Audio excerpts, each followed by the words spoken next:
ناظرین، کچھ لوگ اپنی انگلیوں میں سونے، چاندی اور دوسری دھاتوں کی بھر بھر کر انگوٹھیاں پہنتے ہیں۔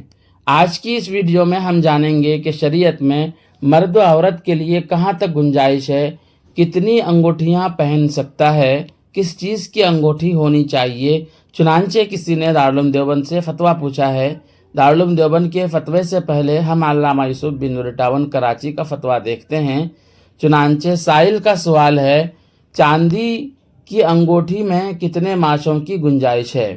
مفتیان کرام نے جواب دیا ہے، عورتوں کے لیے سونے چاندی کی انگوٹھی پہننا جائز ہے، اور ان کے لیے انگوٹھی میں سونے یا چاندی کی کوئی خاص مقدار متعین نہیں ہے۔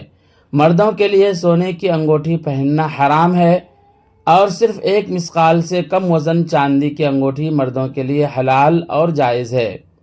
1 مثقال 4.5 ماشے یعنی 4 گرام 374 ملی گرام کا ہوتا ہے۔ روایت میں آتا ہے کہ ایک شخص نے دریافت کیا کہ یا رسول اللہ، میں کس دھات کی انگوٹھی پہنوں؟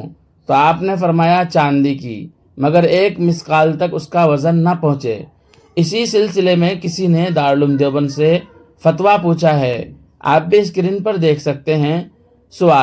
میرا سوال یہ ہے کہ ایک مرد کتنی انگوٹھیاں پہن سکتا ہے، نیز ایک عورت کتنی انگوٹھیاں پہن سکتی ہے؟ دارالعلوم دیوبند کے مفتیان کرام نے جواب دیا ہے، بسم اللہ الرحمن الرحیم، مرد صرف چاندی کی 1 انگوٹھی پہن سکتا ہے جو 1 درہم کی مقدار سے زیادہ نہ ہو، اور درہم موجودہ اوزان کے اعتبار سے 3 گرام 61 ملی گرام اور 8 مائکرو ملی گرام کا ہوتا ہے۔ اور عورت صرف سونے اور چاندی کی انگوٹھی پہن سکتی ہے، دوسری دھاتوں کی نہیں، اور عورت کے لیے جائز ہے کہ جتنی چاہے انگوٹھیاں پہنے اور جس ہاتھ میں چاہے پہنے۔ واللہ تعالی عالم۔ دارالعلوم دیوبند۔ دوستو، ابھی تک اگر آپ نے ہمارا چینل سبسکرائب نہیں کیا ہے تو اسی طرح کے اہم ویڈیو پانے کے لیے چینل کو ضرور سبسکرائب کریں۔